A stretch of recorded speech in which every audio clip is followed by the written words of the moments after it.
Welcome to the Sound Doctrine telecast. स्वस्थ सिद्धांत प्रसारण में आपका स्वागत है। Praise God for the Holy Bible. पवित्र बाइबल के लिए परमेश्वर की स्तुति हो। The purpose of this program is twofold.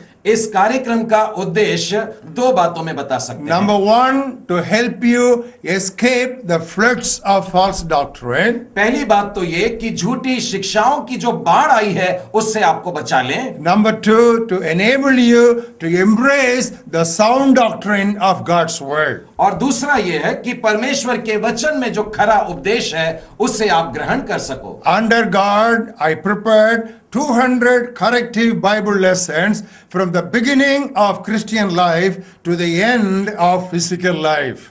परमेश्वर के अनुग्रह से मैंने मसीही जीवन के शुरुआत से लेकर शारीरिक जीवन के अंत तक सुधारने वाली 200 पाठों को तैयार किया है। I taught these 200 lessons in a weekly telecast from 2008 to 2013 from English to Tamil.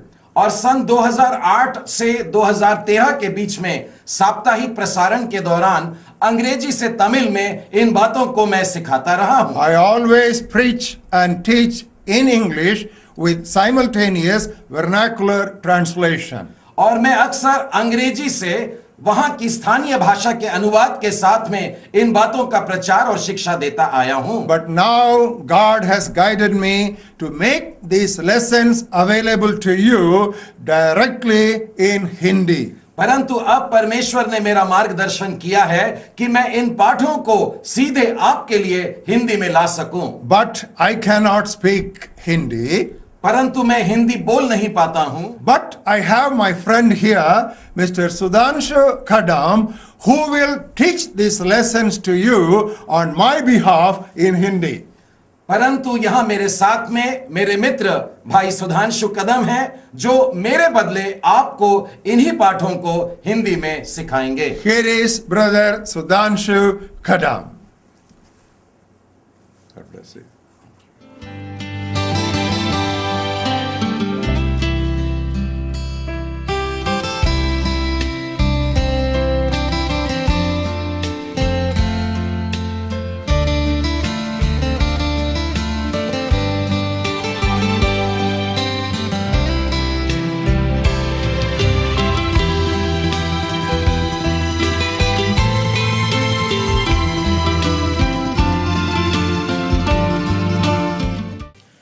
स्वस्थ सिद्धांत प्रसारण में आपका स्वागत है।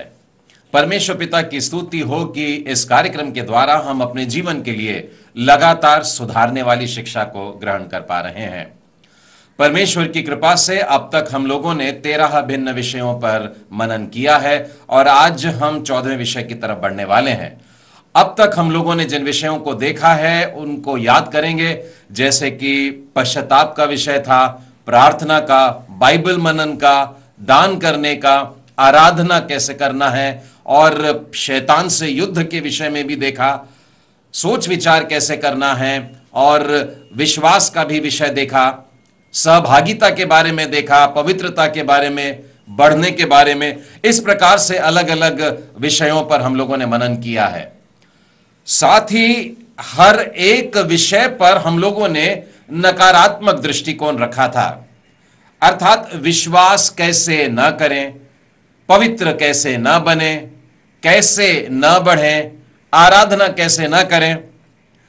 मैं उन श्रोताओं को जिन्होंने इस बाइबल अध्ययन माला में आरंभ से हमसे नहीं जुड़े हैं, उनके लिए यह बात स्पष्ट करना चाहता हूं कि हम लोग इस प्रकार से मनन का विषय को क्यों ले लेते हैं, जैसे कि यह न करें। मैं ये बात मानता हूं कि किसी भी बात को सीखने के लिए बहुत जरूरी है कि सबसे पहले हम अपने अंदर उस विषय को लेकर के जो गलत बातें आ गई हैं, जो गलत धारणाएं आ गई हैं, जो गलत शिक्षाएं अंदर हैं, उनको पहले निकाल बाहर करना होगा और उसके बाद ही हम सच्ची शिक्षा को अपने जीवन में ग्रहण कर पाते हैं। यदि आप प्रभु यीशु क्रिस्त के शिक्षा देने के तरीकों को गौर करेंगे तो पहाड़ी उपदेश में देख लीजिए, प्रभु यीशु ने पहले यह सिखाया कि प्रार्थना कैसे न करें और उसके बाद में ही यीशु ने सिखाया कि प्रार्थना कैसे करें। उसी तरह से प्रभु यीशु ने पहले बताया कि दान कैसे नहीं करना चाहिए और उसके बाद सिखाया कि दान कैसे करें, या उपवास कैसे न करें यह पहले सिखाया और उसके बाद में यीशु ने सिखाया कि हमको उपवास कैसे करना चाहिए। आज हम 14वां विषय आरंभ कर रहे हैं और यह है कार्य करने के ऊपर से। अन्य विषयों की तरह इसे भी हम उसी दृष्टिकोण से सीखने वाले हैं, अर्थात यह कि कार्य कैसे न करें। प्रियो, कार्य वास्तव में परमेश्वर की ओर से मनुष्यों को मिली हुई एक आशीष है। आप जानते हैं परमेश्वर ने मनुष्यों को कार्य करने के लिए कब सौंपा?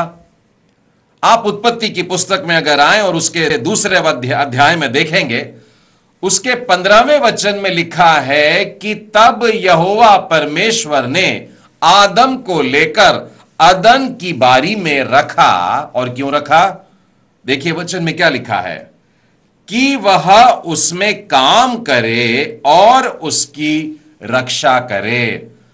परमेश्वर ने आदम को अदन की बारी में काम करने के लिए रखा और उसकी रक्षा करने के लिए रखा।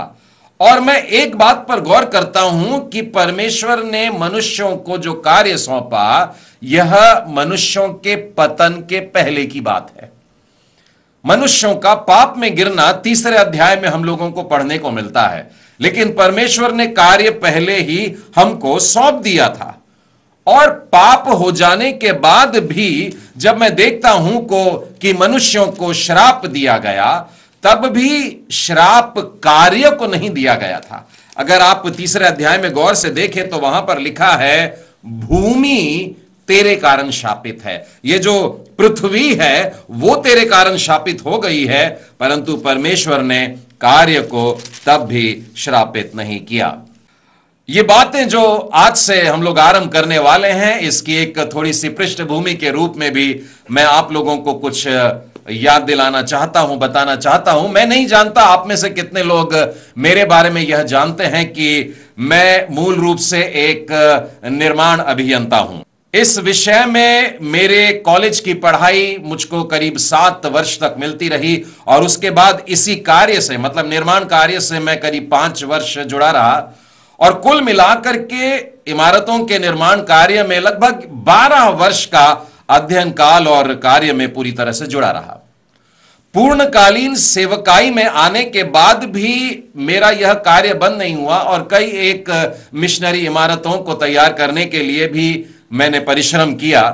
और मिशन कार्य के साथ साथ निर्माण कार्य में जुड़े रहने की वजह से यह विषय मेरे लिए ऐसा कुछ प्रिय बना कि इसमें से मैं आप लोगों के सामने परमेश्वर के पवित्र वचनों में से इन बातों को रख सकूं कि कार्य हमको कैसे नहीं करना है, अर्थात हाउ नॉट टू वर्क, कार्य कैसे न करें। इसके अंतर्गत भी हम लोग 10 पाठ सीखने वाले हैं और आज हम आरंभ कर रहे हैं पहले पाठ से, हाउ नॉट टू वर्क, कार्य कैसे न करें। Do not over differentiate between secular and the sacred, लौकिक और आत्मिक बातों के बीच में, लौकिक और आत्मिक कार्यों के बीच में अधिक अंतर न करें। मैं इसे फिर दोहराता हूं, हाउ नॉट टू वर्क, कार्य कैसे न करें। Do not over differentiate between the secular and the sacred, लौकिक और आत्मिक कार्यों के बीच में अधिक अंतर न करें। आरंभ में मैं जब परमेश्वर को देखता हूं, या बाइबल में आप पहले वाक्य को देखिए, इस तरीके से आरंभ हो रहा है कि आदि में परमेश्वर, और आरंभ से परमेश्वर का जो रूप सामने आ रहा है वो मुझको ऐसा दिखता है मानो परमेश्वर एक कार्य करने वाला व्यक्ति है। और यदि आप पहला अध्याय पूरा गौर करेंगे तो बड़े अद्भुत रीति से इस बात का वर्णन है कि परमेश्वर कैसे कैसे कार्य कर रहा है। गौर करिएगा, पहला दिन जो सृष्टि का वर्णन हमको मिलता है उत्पत्ति के पहले अध्याय और उसके 3, 4 और 5वें वचन में देखिए, वहां पर अंधेरा था और परमेश्वर ने उजियाला बना दिया। और यह फिजिक्स का विषय है, अर्थात भौतिक शास्त्र में परमेश्वर ने काम किया। उसके बाद में आप आगे आइए 6वें से 8वें वचन के बीच में, यहां पर हम देखते हैं कि परमेश्वर ने पानी को अलग किया और उनमें अंतर लाया है।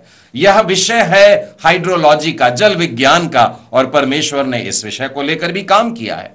9वें और 10वें वचन में अगर आप गौर करेंगे तो पता लगेगा कि जल और थल इनको अलग कर दिया। ये जियोलॉजी का अर्थात भूविज्ञान का विषय है और परमेश्वर ने उस विषय पर भी काम किया है। आप थोड़ा आगे पढ़ेंगे 11वें वचन से 13वें वचन के बीच में, तो वहां पर प्रभु यीशु परमेश्वर ने पौधे उगाए हैं और यह है बॉटनी का विषय अर्थात वनस्पति शास्त्र, और परमेश्वर इस विषय पर भी काम कर रहा है। 14वें वचन से 19वें वचन के बीच में आइए, चौथा दिन आरंभ होता है और परमेश्वर इस दिन सूरज, चांद और सितारों को बनाता है और यह है एस्ट्रोनॉमी का विषय, खगोल शास्त्र का विषय है। आप आगे बढ़िए 20वें वचन से 23वें वचन के बीच में आप देखते हैं कि मछलियों का वर्णन है, पक्षियों का वर्णन है, और यह है बायोलॉजी का विषय अर्थात जीव शास्त्र, जिसमें परमेश्वर ने कार्य किया है। 24वें वचन और 25वें वचन में हम पढ़ते हैं कि अलग अलग प्रकार के पशु परमेश्वर ने बनाए हैं और यह है जूलॉजी का विषय अर्थात प्राणी शास्त्र। उसके बाद 26 से लेकर 28वें वचन के बीच में आप पढ़ेंगे कि परमेश्वर ने मनुष्यों को बनाया और यह है एंथ्रोपोलॉजी का विषय, मानव विज्ञान से जुड़ी हुई बातें हैं। और उसके बाद में एक और चीज है, 29वें वचन से 31 वचन के बीच में आप देखेंगे कि परमेश्वर मनुष्यों को खाने के लिए बातें बता रहा है और यह है डायट्री का, यानी कि खान पान से संबंधित जो विज्ञान होता है उसका विज्ञान परमेश्वर रखता है, बांटता है और कार्य करता है। और फिर दूसरे अध्याय के दूसरे वचन पर गौर करिए, देखिए यहां क्या लिखा है, और परमेश्वर ने अपना काम जिसे वह करता था 7वें दिन समाप्त किया और उसने अपने किए हुए सारे काम में 7वें दिन विश्राम किया। परमेश्वर ने कार्य किया, अलग अलग विषयों पर कार्य किया, सब प्रकार की बातों पर कार्य किया और फिर लिखा है 7वें दिन अपने कार्य से उसने विश्राम किया। प्रियो, उत्पत्ति से लेकर आज के समय तक मैं देखता हूं परमेश्वर अलग अलग प्रकार के कार्यों में लगा है, सृजनात्मक कार्यों में लगा है, बनाने में लगा हुआ है, यहां तक कि आज भी परमेश्वर बना रहा है, पुनः रच रहा है, लोगों को नया रूप दे रहा है। आज भी परमेश्वर काम कर रहा है। आज मेरे लिए यह विषय, आज आपके लिए यह विषय बेहद महत्वपूर्ण हो गया है। हम देखते हैं इन बातों के ध्यान में रखते हुए कि प्रभु यीशु ने उन लोगों को जो लौकिक और पवित्र बातों के बीच में, आत्मिक बातों के बीच में भेद करते थे, बड़े कड़क शब्दों में डांटा है। आज का विषय हमसे यही कह रहा है, आज का पाठ हमसे यही कह रहा है कि हम लोग लौकिक बातों में, सांसारिक बातों में और आत्मिक बातों के बीच में अधिक अंतर नहीं करना चाहिए। मैं आपको यूहन्ना रचित सुसमाचार के 5वें अध्याय में ले जाना चाहता हूं। वहां पर 38 वर्ष के रोगी को प्रभु यीशु बैतसैदा कुंड के पास में स्वस्थ कर रहे हैं। बड़े लंबे समय से ये बीमार पड़ा है और उसे कुंड में उतारे बगैर वो स्वस्थ हो जाता है। और उसके बाद में देखिए क्या होता है, 16वें वचन में पढ़ते हैं, इस कारण यहूदी यीशु को सताने लगे। चंगाई का काम किया है, एक भलाई का काम किया है, किसी दुखी व्यक्ति के जीवन में एक आशा की किरण आ गई, जो पड़ा रहता था अब चलने लगा है, वजन उठा करके चलने लगा है, आनंदित है, दौड़ रहा है। लेकिन कुछ धर्म के ज्ञानी लोग हैं, कुछ यहूदी लोग हैं जो यीशु को सताने लगे हैं। और आपको मालूम है क्यों? क्योंकि वह ऐसे काम सब्त के दिन करता था। जिस दिन प्रभु यीशु ने यह चंगाई का काम किया वो सब्त का दिन था और इसीलिए यहूदी लोग गुस्सा हो गए। आप देखते हैं प्रभु यीशु मसीह ने यहां पर एक संरचनात्मक काम किया, यहां पर एक ऑर्थोपेडिक काम किया। किसी को अपने शरीर की हड्डियों से लेकर के समस्या थी और वहां पर यह काम किया, लेकिन यहूदी लोग कहते थे यह सांसारिक काम है, इसको सब्त के दिन नहीं करना चाहिए। और इन लोगों के साथ में यही समस्या थी कि ये व्यवस्था की बातों को ऐसे पकड़े हुए थे कि ये परमेश्वर की बातों को आत्मिक तौर से समझ नहीं पा रहे थे। और प्रभु यीशु ने, देखिए 17वें वचन में क्या लिखा है, इस पर यीशु ने उनसे कहा, मेरा पिता अब तक काम करता है और मैं भी काम करता हूं। प्रभु यीशु लगातार काम कर रहे हैं और वे गवाही देते हैं कि पिता भी इस तरीके से काम कर रहे हैं, प्रतिदिन कर रहे हैं, आज तक करते आ रहे हैं। लेकिन मनुष्यों की छोटी सोच विचार इस बात को समझ नहीं पा रही है। और एक उदाहरण की तरफ लेकर के चलता हूं। आप नए नियम में यूसुफ को देखते हैं, वो बढ़ई का काम करते थे और प्रभु यीशु अपने माता पिता के अधीन रहे। आपको मालूम है ये वचन कहां पर लिखा है? 12 बरस का प्रभु यीशु अपने माता पिता के साथ में यरूशलेम से लौट करके जाता है और उनके अधीन रहता है उम्र के 30 बरस तक। अंदाज लगाइए 18 वर्ष तक प्रभु यीशु ने अपने पप्पा के साथ में मिल करके लकड़ी काटना, रंदा चलाना, बढ़ई का काम किया है। और उसके बाद में जो उनके जीवन के 3-3.5 वर्ष थे, उसमें अद्भुत काम करने वाला है। अगर आप बाइबल में गौर करें तो मुझे बताइए कि परमेश्वर ने प्रभु यीशु को पहली बार स्वर्गीय अनुमोदन कब दिया? प्रभु यीशु के जीवन में आप गौर करिए। मैं आपको मत्ती रचित सुसमाचार की 3रे अध्याय में लेकर के चलना चाहूंगा और वहां पर हम देखते हैं कि यूहन्ना द्वारा प्रभु यीशु का बपतिस्मा होता है। वे यरदन नदी में खड़े हुए हैं और वहां पर बड़ी अद्भुत बातें चल रही हैं और वो पानी के ऊपर आता है और देखो आकाश खुल गया, परमेश्वर का आत्मा उस पर उतर के आता है और तब स्वर्ग से एक आवाज सुनाई दे रही है, देखो यह मेरा प्रिय पुत्र है जिससे मैं अत्यंत प्रसन्न हूं। परमेश्वर पिता प्रभु यीशु के लिए यह शब्द कह रहे हैं। वे कह रहे हैं, मैं इससे बेहद प्रसन्न हूं, यह मेरा प्रिय पुत्र है। प्रभु यीशु ने अभी तक एक भी आश्चर्य कर्म नहीं किए हैं, फिर भी परमेश्वर ने कहा मैं प्रसन्न हूं। प्रभु यीशु ने तो अभी अपना पहला संदेश भी नहीं सुनाया है, लेकिन परमेश्वर ने उनके लिए कहा कि ये मेरा प्रिय पुत्र है और मैं इससे बेहद प्रसन्न हूं। प्रियों, इस बात को अपने जीवन में हमेशा बनाए रखें, अर्थात लौकिक बातें और पवित्र बातें, ये सारी बातें परमेश्वर की आंखों के सामने हैं और वो देख रहा है और उसी आधार पर आपकी और मेरे लिए गवाही देता है। हम अपने बाइबल अध्ययन में जब भी किसी बात को लेकर के मनन करते हैं तो हम पुराने नियम से और नए नियम से बहुत सारे उदाहरण लेकर के साधारणतः ये करते आए हैं और इन उदाहरणों में आप ये पाएंगे कि जो लोग कलीसिया के काम में लगे हुए हैं, आत्मिक कामों में लगे हैं, सेवकाई में लगे हैं, वे वास्तव में ऐसा प्रतीत होगा कि पूर्णकालीन सेवकाई में है, परंतु फिर भी मैं ये पाता हूं कि वे सांसारिक कामों को भी उतने ही परमेश्वर की आशीष पा करके करते आ रहे थे। मैं आपको पुराने नियम के यूसुफ के जीवन से बताना चाहता हूं। आप यूसुफ को जानते हैं, जी हां, वही बालक जो गड्ढे में डाला गया, फिर उसके बाद गुलामी में बेच दिया गया और उसके बाद मिस्र देश में था, पोतीपर के घर पहुंचा और फिर बाद में वो जेल खाने में डाल दिया जाता है और परमेश्वर की बड़ी योजना हुई और परमेश्वर ने वहां के राजा के द्वारा उसको जेल खाने से निकलवा करके अपने राजमहल में बुला लिया और वहां पर आपको मालूम है कि वो कौन सा कार्य करता था?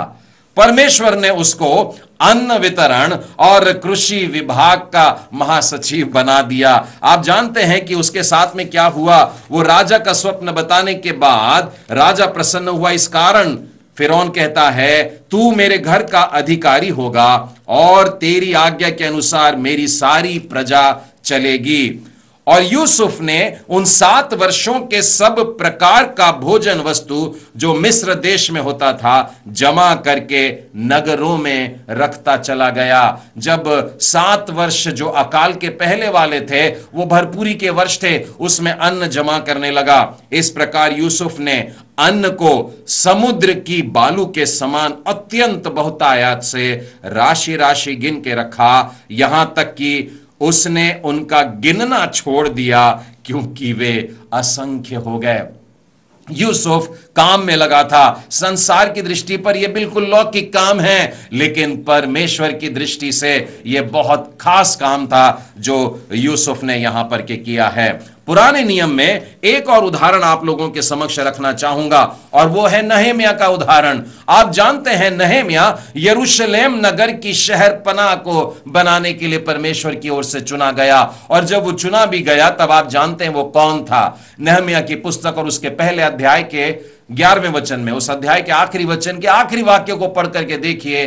वो कहता है, मैं तो राजा का प्याऊ था, राजा के महल में खड़े रहकर मानो उसके समक्ष रहकर के सेवा टहल करता था।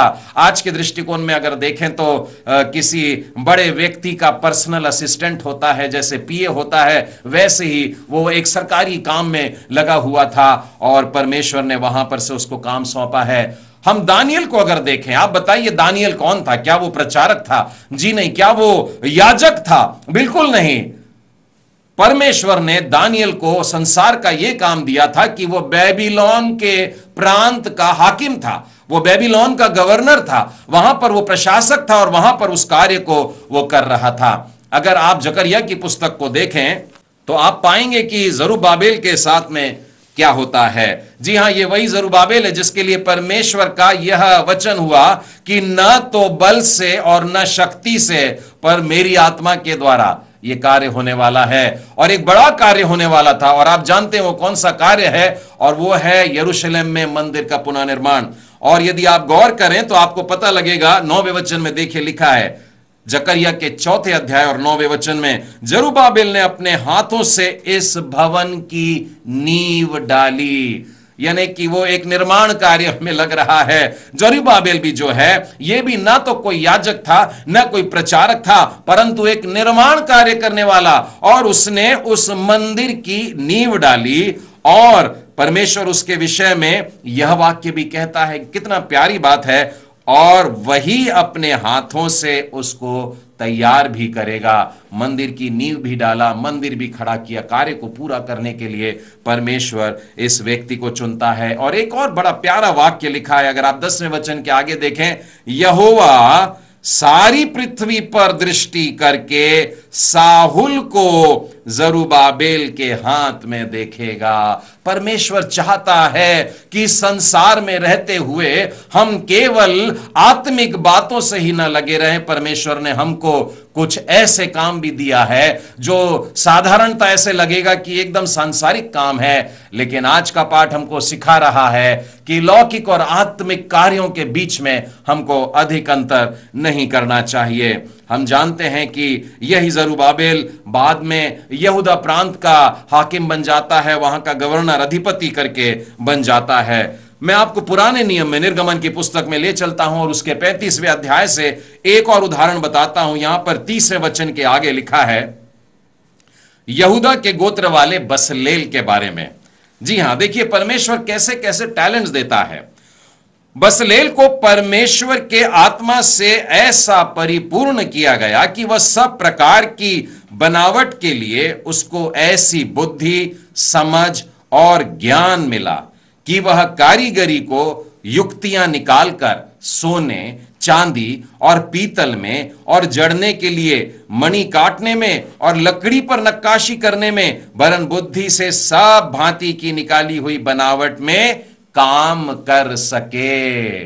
इस प्रकार के सारे काम यह बसलेल किया कर रहा था। हम लोग अपने प्रचारों में अक्सर एक खास वाक्य का उपयोग करते हैं कि परमेश्वर के लिए अलग किया हुआ या परमेश्वर के लिए पवित्र किया हुआ। यहां तक कि मैंने कई आराधनालयों में वेदी के पास में यह वाक्य लिखा हुआ देखा है, जो बड़े बड़े शब्दों में दूर से भी पढ़ने में आ जाता है, और वो यह है कि यह परमेश्वर के लिए पवित्र है।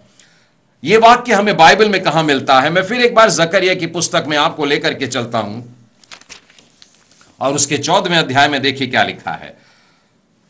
20वां वचन, उस दिन घोड़ों की घंटियों पर भी यह लिखा होगा, यहोवा के लिए पवित्र, और यहोवा के भवन की हंडियां उन कटोरों के तुल्य पवित्र ठहरेगी जो वेदी के सामने रहते हैं, वरन यरूशलेम में और यहूदा देश में सब हंडियां सेनाओं के यहोवा के लिए पवित्र होंगी।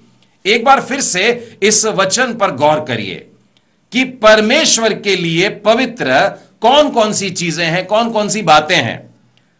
वेदी पर के जो कटोरे हैं वे परमेश्वर के लिए पवित्र है, जो घोड़ों पर की घंटियां हैं वे परमेश्वर के लिए पवित्र है, यहां तक कि जो पकाने के बर्तन हैं, खाना पकाने के बर्तन हैं, वे भी परमेश्वर के लिए पवित्र हैं। वेदी पर के कटोरे अर्थात आराधना की बात है, और जो घोड़े की घंटियां हैं यह युद्ध की बातें बताती हैं, सेना के विषय में बताती हैं, और जो पकाने के बर्तनों की बात है यह हमारे रोजमर्रा के कार्यों के बारे में बताते हैं। अर्थात परमेश्वर के लोग, चाहे वे आराधना करते हों, चाहे वे सेना में हो, चाहे युद्ध पर जा रहे हों, चाहे घर पर काम कर रहे हों, वे परमेश्वर के लिए पवित्र हैं। और इसीलिए पाठ कह रहा है लौकिक बातों में और आत्मिक कार्यों के बीच में हमको अधिक अंतर नहीं करना चाहिए। यदि आप यशायाह के 28वें अध्याय में और उसके 27वें वचन से आगे देखेंगे तो वहां पर भी परमेश्वर का ज्ञान, परमेश्वर स्वयं हमको अलग अलग प्रकार का ज्ञान बांट रहा है, और पढ़ने से ऐसा लगेगा ये तो सब सांसारिक बातें हैं कि खेत किस प्रकार से जोतना चाहिए और बीज कैसे डालना चाहिए और दावने की गाड़ी किस तरीके से होना चाहिए और सौंफ को कैसे झाड़ा जाए या जीरा कैसे झाड़ा जाता है, ये सब बातें भी परमेश्वर सिखा रहा है। यही बातें हैं जो संसार को लगेगा ये एकदम लौकिक सी बातें हैं, परमेश्वर का इसके साथ क्या लेन देन, लेकिन परमेश्वर की ओर से हमें प्राप्त होता है। नीति वचन के 31वें अध्याय में, बहनें मुस्कुरा रही हैं, नीति वचन के 31वें अध्याय में आदर्श पत्नी के विषय में लिखा है, और इन 21 वचनों में यानी 10वें वचन से लेकर आखिरी 31वें वचन तक एक आदर्श पत्नी के बारे में जो लिखा है उसमें से 12 वचन तो केवल उसकी मेहनत को दर्शा रहे हैं, उसके हाथ के कार्यों का वर्णन कर रहे हैं। देखिए 13वें वचन में लिखा है, अपने हाथों से प्रसन्नता के साथ काम करती है, प्रसन्नता के साथ, बड़ी खुशी के साथ वो काम करती है। और 31वें वचन में लिखा है, उसके हाथों के परिश्रम का फल उसे दो और उसके कार्य से सभा में उसकी प्रशंसा होगी। प्रियो, बाइबल हमको यह बात एकदम स्पष्ट करती है कि जो पवित्र बातें हैं उनको सांसारिक बातों से हम ऐसी भिन्न ना करें, जो लौकिक बातें हैं उनको अलौकिक बातों के बीच में ऐसे भिन्नता हम लोगों को नहीं लाना है।